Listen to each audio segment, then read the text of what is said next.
நான் அந்த beginning ஸ்டேஜ்லங்க sir okay. இந்த இண்டிகேட்டர்ஸ் கொடுத்து இந்த சூப்பர் ட்ரெண்டு அப்புறம் வேற 2 3 இதெல்லாம் இருக்கு, இண்டிகேட்டர்ஸ் எல்லாம் இருக்கு. ஸோ அதை தான் நான் வந்து பொலிஞ்சர் பேண்டு ஓகே. அது இந்த 2 இண்டிகேட்டர்ஸ் வந்து நான் எதை யூஸ் பண்ணா எப்படி வரும் அப்படிங்கிற ஃபுல் கன்ஃபியூஷன்லயே தான் இருப்பேன். சரி இதை யூஸ் பண்ணலாம் கொஞ்ச நாள், இல்ல அதை யூஸ் பண்ணலாம், இப்படி போய் போய் கடைசியில அதுக்கப்புறம் தான் ஓகே இதெல்லாம் வந்து அந்த லைவ் மார்க்கெட்ல ஜஸ்ட் அந்த கேண்டில் ஃபார்ம் ஆகும்போது மட்டும்தான் அதோட இது வந்து காணிக்குது. மற்றபடி பாத்தீங்கன்னா ஃபுல் அண்ட் ஃபுல்லி வந்து ஆஃப்லைன் மார்க்கெட்ல வந்து நமக்கு அது ஒர்க் அவுட் ஆகும். நம்ம எப்படி எல்லாம் அது வந்திருக்குது, கண்ட்ரோல் ஆயிருக்கு அப்படின்னு. ஆனா லைவ் மார்க்கெட்ல வந்து அது எனக்கு என்னமோ பெருசா அது ஒரு ஹெல்ப்ஃபுல் மாதிரி தோணலைங்க சார். ஆக்சுவலா அந்த இடத்துல கேண்டில்ஸ பார்க்கும்போது டிசிஷன் எடுக்கிறதுக்கான கண்ட்ரோல் வராது சார். கண்டிப்பா கண்டிப்பா சார். அதுதான் அதேதான். ஏன்னா பாத்தீங்கன்னா இப்போ ஒரு சைட்வேஸ் தான் இருந்ததுன்னா அந்த மத்த சூப்பர் ட்ரெண்ட்ல பாத்தீங்கன்னா ஒரு கிரீன் கலரா அப்படியே மேல வந்துட்டே இருக்கும், லைன் ஸ்ட்ரைட் லைனா இருக்கும். திடீர்னு இப்போ ஒரு லிக்விடிட்டி இன்ஜெக்ட் ஆகுதுன்னா, டவுன் சைட்ல லிக்விடிட்டி இன்ஜெக்ட் ஆகுதுன்னா அந்த மூமெண்ட்ல சடனா வருது. அப்ப நம்ம எப்படி அதை கெஸ் பண்ண முடியுங்கிறத எனக்கு புரியல. நம்ம அதனாலதான் நான் அதை ரெண்டையுமே நான் கட் பண்ணிட்டேன். இது தேவையில்லை, நமக்கு வந்து கேண்டில் ஸ்டிக்கே போதும். ஆமாங்க சார். என்ன செட்டிங்ஸ் யூஸ் பண்ணுவீங்க? செட்டிங்ஸ் நம்ம டிஃபால்ட்டா இருக்கிறதா நான் யூஸ் பண்ணுவேன் சார். டைரக்டா டிஃபால்ட் இருக்கிறதா யூஸ் பண்ணுவீங்களா? டிஃபால்ட் தான் யூஸ் பண்ணுவேன். 10.3 இருக்குமா 10.4 இருக்குமா தெரியல சார். நான் பார்க்கல. நான் ஸ்கிரீன் ஷேரும் பண்ண முடியாது, ஏன்னா மொபைல் இருக்கிறதுனால ஸ்கிரீன் ஷேரும் பண்ண முடியாது.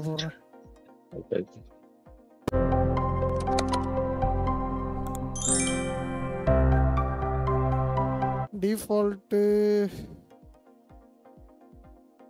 10.3 தான் இருக்குது. 10.3 நீங்க டிஃபால்ட்டா வச்சிருக்கீங்கன்னு வச்சுக்கோங்களேன். ஆல்மோஸ்ட் ஒரு டே ட்ரெண்ட் எல்லாம் வச்சுக்கோங்க, ஒன்றும் வேண்டாம். இப்போ நீங்கள் சூப்பர் ட்ரெண்ட் யூஸ் பண்ணுறேன்னு சொல்கிறீங்கல்ல, சூப்பர் ட்ரெண்டை கூட பண்ணுங்க. ஒரு ஐடியா நான் சொல்கிறேன். ஆனால் ப்ராக்டிஸ் பண்ணி பார்த்துட்டு நீங்கள் அந்த விஷயத்தை கன்ஃபார்ம் பண்ணிக்கணும். அதான் சார். இல்ல சார், நான் இது எனக்கு செட் ஆகாதுன்னு தெரிஞ்சனால இப்ப வந்து நான் பிளைன் சார்ட் தான் ஃபாலோ பண்ணிட்டு இருக்கேன். நீங்க சொல்ற மாதிரி அந்த ரெசிஸ்டன்ஸ், சப்போர்ட், அப்புறம் வந்து ஒரு பாக்ஸ் தியரி கான்செப்ட், இது வந்து இப்போ வேற ஒருத்தர் மென்டர் நம்ம சொல்லி கொடுத்தாரு. அப்ப அந்த கான்செப்ட் தான் வந்து பாக்ஸ் தியரினா, அதாவது நான் நேற்றுக்கு சொல்லியிருந்தேன் சார், நம்ம மண்டே ஃப்ரைடே இந்த 2 நாளோட 5 மினிட்ஸ் கேண்டிலோட லோ ஹை, இது வந்து ரொம்ப இம்பார்ட்டன்ட். அண்ட் அதோட மிடில் வந்து நம்ம வந்து ஒரு நல்ல ஒரு பாயிண்டா, சப்போர்ட் பாயிண்டா வந்து நம்ம கன்சிடர் பண்ணிக்குவோம் அந்த வேல்யூ வந்து, அந்த பாயிண்ட். ஸோ அதுல வந்து மார்க்கெட் வந்து ஒன்னு பிரேக் அவுட் கொடுக்கும், இல்ல அங்க வந்து நம்ம வந்து சைடு வேஸ்ல ஆக்ட் ஆகும் மார்க்கெட். ஸோ இந்த மாதிரி இருக்கு. அந்த வேல்யூ வந்து கரெக்டா கீப் அப் பண்ணுதுங்க சார். நான் ட்ரை பண்ணி பார்த்துட்டேன் நான் அது. அப்போ அந்த மெத்தட் தான் சரி, ஓகே இதுவே அப்படி ஃபாலோ பண்ணலாம் அப்படிங்கிற ஒரு இதுல போயிட்டு இருக்கேன். இது நீங்க செட் பண்ணிருக்கிறது டிஃபால்ட் செட்டிங்ஸ் 10.3 டிஃபால்ட். ஓகே ஓகேங்களா? இதுல என்னன்னா, நீங்க ஏதாவது இண்டிகேட்டரை தப்பா நம்ம ஆளுங்க பயன்படுத்துறாங்க சார். மூவிங் ஆவரேஜ்னு வச்சுக்கோங்களேன். இப்போ ஒன்றும் வேண்டாம், இப்போ அப்படியே இஎம்ஐ ஆட் பண்ணுவோம். ஓகேங்க சார். இப்போ இது என்ன தெரியுங்களா, இது வந்து எத்தனை பேர் உங்களுக்கு சொல்றாங்க, சொல்லி கொடுக்குறாங்கன்னு எனக்கு தெரியல. இல்லைங்க சார், இது யாருமே சொல்லி கொடுக்கலைங்க சார். நானா சரி எடுத்து பார்ப்போம். இல்ல இஎம்ஐவை டீச் பண்ணக்கூடியவங்க உங்களுக்கு சொல்லி கொடுக்குறாங்களா என்னன்னு எனக்கு தெரியல. ஓகேவா? இல்லைங்க சார், அது அவங்க சொல்லி கொடுக்கறது இல்லைங்க சார். இதை பத்தி அவங்க எடுக்கிறது கிடையாது. இண்டிகேட்டர்ஸ் அவங்க யூஸ் பண்றது இல்லைங்க சார். இப்போ நீங்க என்ன பண்ணணும் தெரியுமா? பார்க்குற எல்லா டைம் ஃப்ரேம்லையும் இஎம்ஐ அப்ளை பண்ணக்கூடாது. ஓகே, இஎம்ஐவை கூட வச்சு பண்ணுங்க, நான் வந்து வேணான்னு சொல்லல.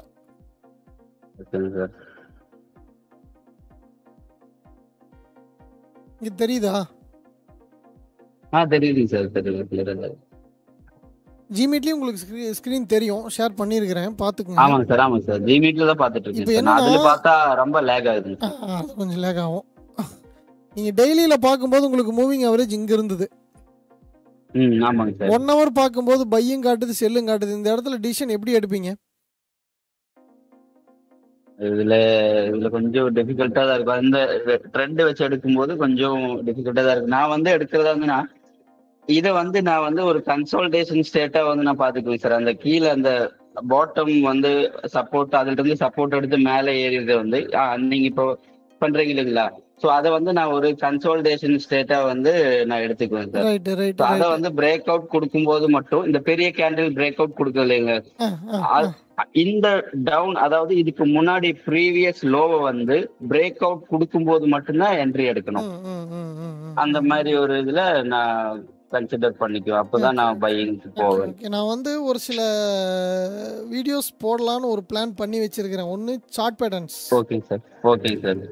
ஒன்னு சார்ட் பேட்டர்ன்ஸ், இன்னொன்னு பாத்தீங்கன்னா இண்டிகேட்டர்ஸ். இண்டிகேட்டர்ஸ்ல ஒரு ரெண்டு மட்டும் தான் நான் சூஸ் பண்ணி வச்சிருக்கேன். ஒன்னு இஎம்ஏ, இன்னொன்னு சூப்பர் ட்ரெண்ட். ஏன்னா எல்லாருமே இதை பயன்படுத்தக்கூடியவங்க. ஓகேங்களா? சூப்பர் ட்ரெண்ட் ரைட், அது இந்தியன் மார்க்கெட்டுக்கும் எல்லாரும் ஃபாலோ பண்றாங்க.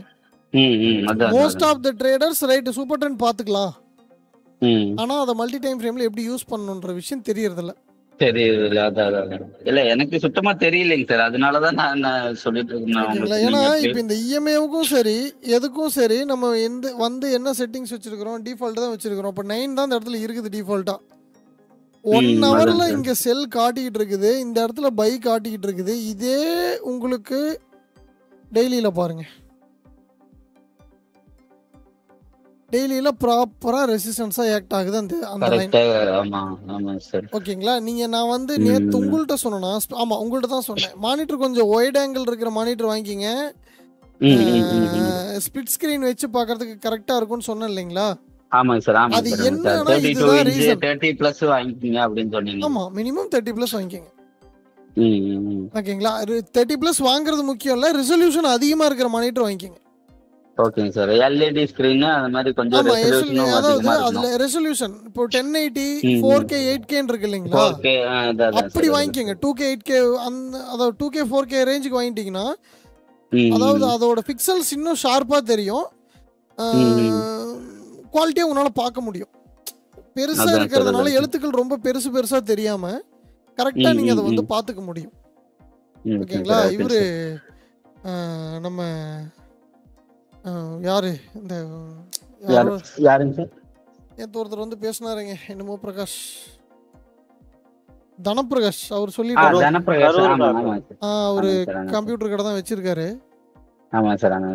சொன்னார் இல்லையா? அந்த மாதிரி அதே. ஏன்னா இப்ப நான் வந்து எனக்கு தெரிஞ்சதை சொல்றேன், அவங்க அந்த ஃபீல்டுல இருக்கிறதுனால இன்னும் கொஞ்சம் கொஞ்சம் இதா சொல்றாங்க. பட்ஜெட் எல்லாம் அவர் சொல்லிட்டு இருந்தாரு, எவ்வளவு பட்ஜெட். ஆமா ஆமா. ஓகேங்களா? அப்ப என்னன்னா டெய்லிக்கு பிரைஸ் இப்படி இருக்குது, எனக்கு 1 ஹவருக்கு பிரைஸ் இப்படி இருக்குதுன்னா நீங்க டெய்லி தான் ஃபாலோ பண்ணணும். ஓகே. நீங்க யூஸ் பண்ணக்கூடிய ஹையர் டைம் ஃப்ரேம் கான்டெக்ஸ்ட்டை எங்கேயுமே வெரிஃபை பண்ணுங்க, அதுதான் பெஸ்ட். ஓகேங்க சார். பார்க்கக்கூடிய ஒவ்வொரு டைம் ஃப்ரேமும், ஓகேங்க சார், ஒவ்வொரு டைம் ஃப்ரேமும் மட்டும் இல்ல, ஒவ்வொரு கேண்டில் ஸ்டிக்கும் டிஃப்ரெண்ட் ட்ரெண்ட்ல யோசிக்கும். ஏன்னா அந்த இடத்துல வரக்கூடிய ட்ரேடர்ஸோட மென்டாலிட்டி தான் சார்ட். வைத்தியகாரனாட்ட மேலே இங்கேயும் ட்ரேட் போடணும்னு முடிவு பண்ணிட்டான், இப்போ இந்த இடத்துல கொண்டு வந்து இவ்வளோ வால்யூம் இருக்குது, இதுக்கு டபுளாக இந்த இடத்துல போட்டு நம்ம இந்த ஆர்டர்ஸை கலெக்ட் பண்ணணும்னு முடிவு பண்ணிட்டான் அப்படின்னா அந்த இடத்துல நீங்கள் எதுவுமே பண்ண முடியாது. இண்டிகேட்டரும் அந்த இடத்துல குழம்பும். ஓகேங்களா? அப்போ அந்த விஷயத்த வந்து நீங்கள் என்ன பண்ணிடக்கூடாது, எனக்கு உடனே இந்த இஎம்ஐ வேலை செய்யல, சரி போலிங்கர் பேண்டை போகலாம், போலிங்கர் பேண்டை போனால் மட்டும் இதுதான். அந்த அஜித் படமா கர்ணாஸ் ஆட்டோ எடுப்பாரு, கண்ணாடி திருப்பினா எப்படா ஓடும்பாருல, அப்படிதான் இண்டிகேட்டர். இப்போ இஎம்ஐ விட்டுட்டு போலிங் பேண்ட் போயிட்டீங்கன்னா நீங்க ப்ராஃபிட் ஆயிருவீங்களா? அப்ப நார்மல் நீங்க இண்டிகேட்டரை யூஸ் பண்ணி பண்றீங்கனாலும் அதை மல்டி டைம் ஃப்ரேம்ல தெளிவா பண்ணுங்கன்னு சொல்லி சொல்றேன். அவ்வளவுதான் விஷயம். Okay okay sir. ஓகேங்களா?